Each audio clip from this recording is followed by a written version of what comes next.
Okay, so yeah, this is pretty simple. I mean, first thing we'll update this column A here with with your updated amounts and everything like that, and then all the numbers will work.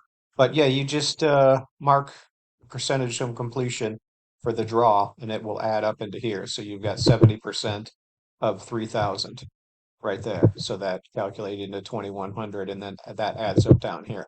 So I'll show you another one that I did. So we've got all these amounts here in draw one. These are all 100%. So these four items were added up, and I wrote a check.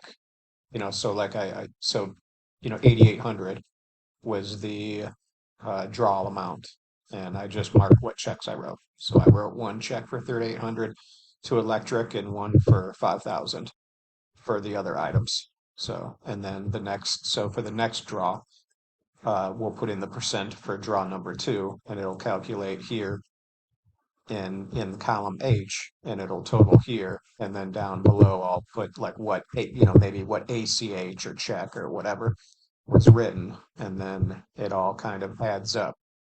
So now that I've paid 8,800, this total 27,800, minus 8,800 is 1,900 or 19K left, if that makes sense. So it's kind of pretty easy, and it tracks, pretty well. And I've got it here set for four draws.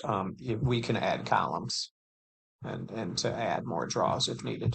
But pretty simple process. But I mean, we'll have to do it once. I think once we do it once, it's kind of like riding a bike.